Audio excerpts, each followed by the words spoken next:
Hey everyone, congrats on making it to the last lecture recording of week 2, where we'll be talking about emotions and behavior, and we'll talk a bit about mood as well. Oops.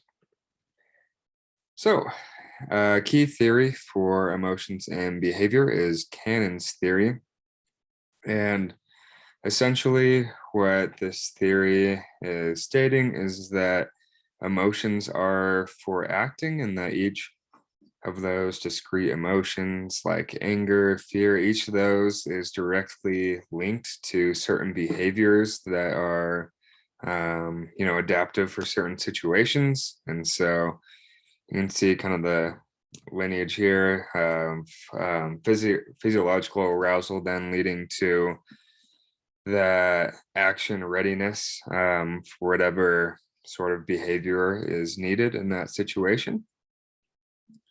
And so, based on this theory, we would expect to see certain action tendencies based on these discrete emotions. So, fear should be associated with things like avoidance and escaping, fleeing in those fight or flight responses, whereas anger obviously tends to be associated with aggressive tendencies and fighting in the fight or flight scenarios discussed. Actions here are oftentimes like getting sick or turning away from whatever that stimulus is. Guilt. This guilt, and we'll talk about this a little bit more in a couple slides as well, in terms of guilt being typically associated with not only apologizing, but also a change in behavior. And typically that's a change in your own behavior as opposed to a change in others' behavior. Sadness is typically involved with slowing down or asking for help. Not always the asking for help part, but it's definitely tends to be associated with actions involved with slowing down. And then finally, happiness, maintaining and consummatory behavior. So basically just obviously happiness is more of a good feeling. And so we typically want to keep doing whatever we were doing that led to the happiness. And so the next question is, do emotions directly cause behavior?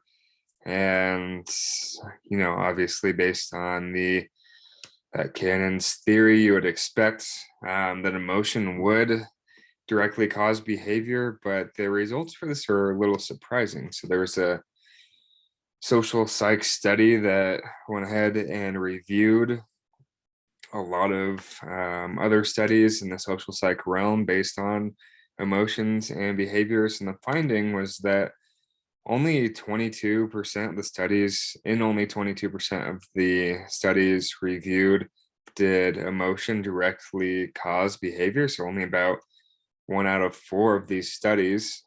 Interestingly, what had a much larger influence on behavior was anticipated emotions. And so um, what is seen is that we oftentimes do something because of the emotion that we expect to have, not because of the emotion that we currently have. So, like studying for a test because you expect that that will lead to an A and that that will bring about positive feelings like happiness. With emotions, additionally, there seem to be social constraints on when we should be feeling certain emotions and when we should be behaving in certain ways. And so there are social constraints, social norms, rules, and regulations for when to feel any given discrete emotion. And with this, emotions are expected to be appropriate based on the context. So if you're at a funeral, it's expected that you will not be walking into this funeral extremely happy, excited, laughing about everything, because that would be deemed inappropriate for that context. Additionally, negative emotions in various contexts can be useful. And so an example of that is protests. And guilt and is an emotion, as I mentioned on the last slide, that is associated with changing your own behavior, whereas anger is associated with trying to change the behavior of others. It's again has those aggressive tendencies towards others. And so a good example that kind of incorporates both of these emotions is protests or our protests. And so what we see in protests is protesters are typically angry about something that's going on that they feel is not right or unjust. And so with protests, the goal is often to make others feel guilty, make those who disagree feel guilty. So in political protests, you're hoping that the politicians that have the ability to pass certain laws will feel guilty and then therefore will change their own behavior. An interesting study with guilt here and how we go about ways in which we can alleviate our own guilt. And so in this study, experimenters approached tourists and asked them to take pictures. And after the tourist took a picture of the experimenter or the confederate in the study, the experimenter looks at the camera and says, oh, that didn't work. You broke the camera. It's not working anymore. What did you do? And the goal was to get the tourists to feel guilt. And there's also a control condition where the experimenters did not do this. And what they found was that when then another Confederate close to where this was happening would kind of trip and drop a bunch of papers. And so the dependent variable here is whether or not the tourists then helped that individual. And so what was found was that those in the condition where they were told they broke the camera were about twice as likely to help the individual who dropped all of the papers. And the idea is that they were trying to decrease their own guilt. We also often, or there's hypothesis that we often try to get ourselves into certain emotional states in order to perform better on whatever we're doing. And so we try to get ourselves into emotional states that are congruent with behaviors that are necessary for a given task. So in this study, they had participants, or they told participants they would be playing either Diner Dash, which is just kind of go around serving people, but it's pretty quick. You have to do it fast, versus Soldier of Fortune, which is just a shooting game. And yeah, then participants rated their preference before they played either of the games. So they were told which game they're going to play, but they hadn't actually done it yet. And they were asked to rate their preference for exciting, neutral, or anger-inducing music, or recalled prior events that were either in the exciting, neutral, or angry categories. And what was found was that, as expected based on this congruency hypothesis, people who got into or were told they were going to play the shooting game rated more preferences for anger-inducing music and events, as you see here in this Tamir et al. Study. So the confrontational is just that the shooting game, and the non-confrontational is Diner Dash. And so you can see higher levels of preference for anger-inducing activities, being the music or the recall, versus for the Diner Dash, higher levels or higher amounts of neutral and exciting activities were recalled. And again, as expected, based on this congruency hypothesis, that then influenced performance on these tasks. And so um, anger did indeed help with performance on that confrontational task or that shooter game, but was harmful in the diner dash game, whereas the recall or music preferences for the neutral or exciting things that hypothetically or ideally led to those emotions then helped with that diner dash game, giving evidence for this congruency effect.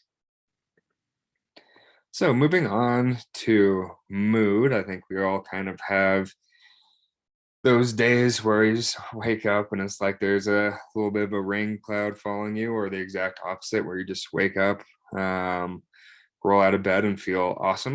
But mood in general is more of a just broad negative or positive affects. We're not talking about necessarily discrete emotions here, right? We're talking more about just either feeling good or bad, so valence. The antecedents for mood are less obvious. So again, you can kind of just wake up, roll out of bed and feel either great, or roll out of bed in a bad mood and just have no idea why. It's called waking up on the wrong side of the bed. And oftentimes we don't know why that occurs. Additionally, mood typically lasts for substantially longer durations than emotion, or those discrete emotions, and mood is linked to things like circadian rhythm, so time during the day, as well as the weather.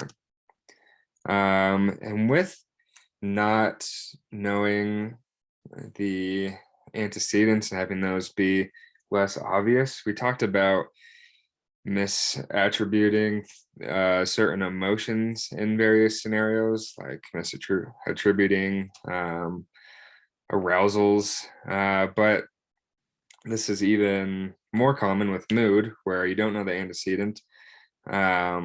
These misattributions happen quite frequently. Mood we frequently use as information, especially when we don't have other information. So for an example here, test scores, you can have information in these scenarios. So let's say you take a test, you got an F. That's really the information that you need right there, that something should change, that you should probably go study or do something of that nature.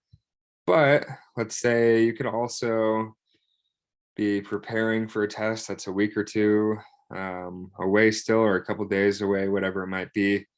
And whether or not you then study for that test might be dependent on your mood. You might be using that mood for information. So if you're in a bad mood per se, you could feel like, or might be more likely to feel like, you're going to get a bad grade on the exam. You might feel like, oh, I'm going to fail this, so I should probably go study.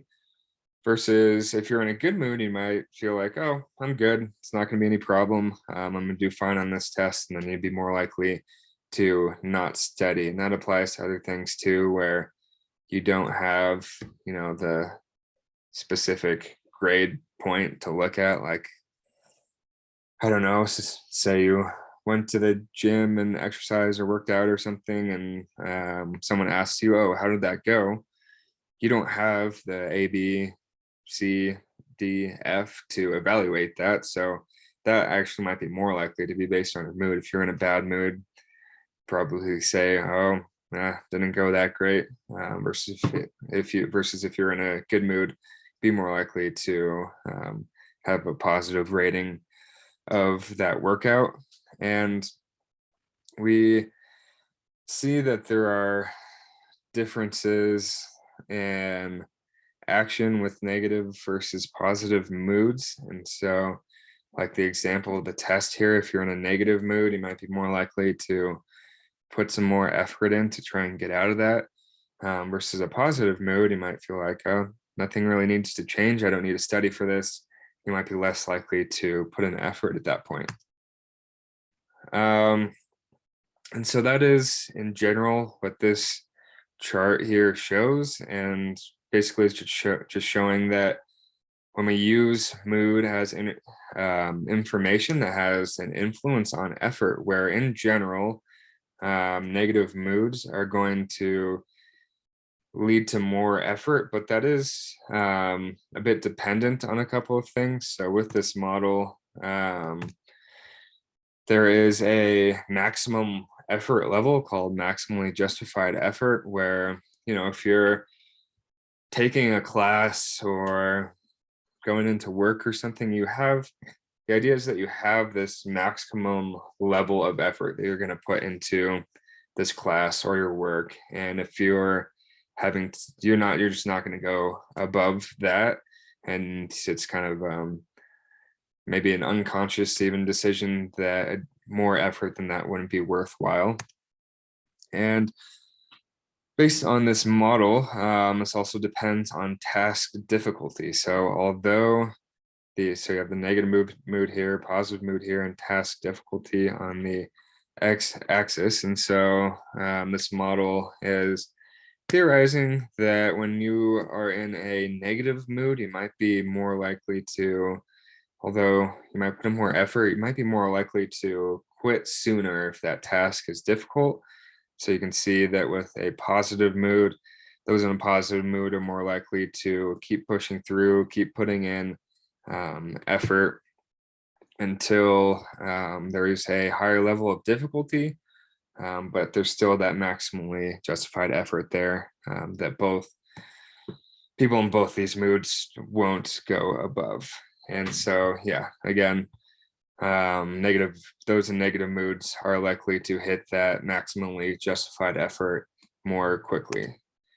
And just a piece of evidence here in this study. So they found that in easy tests, those in negative moods were actually consistent with that model on the previous slide. They were putting in more effort on easy tasks, but that was not the case once tasks got more difficult. Then at that point, those with a positive mood were putting in more effort, and the expectation is that those in the negative mood started quitting sooner. And then you see that when the task gets extremely difficult, everyone hits that, not everyone, but a larger portion of people hit that maximally justified effort and stop putting in effort to the task. Interestingly, this is also somewhat dependent on levels of mood, right? Like it's not just good, bad. There's levels within each of good and bad. You can be in a really good mood. You can be in a pretty good mood. But similar findings were found for depressed individuals, where they again were putting in more effort for the easy tasks. The difference is that it stops being functional because the maximally justified effort is just being hit a lot sooner. So tasks that maybe previously were perceived as easy, like going to the grocery store or something, start being perceived as more difficult. And then, that maximally justified effort is hit, and depressed individuals stop doing that because they've hit that maximum effort. But for tasks that these depressed individuals perceive as easy, they're still putting in quite a bit of effort for those tasks. All right, we made it through the emotion segment of this course. Congrats. Enjoy the rest of your week, and you'll see me on the screen again for next week.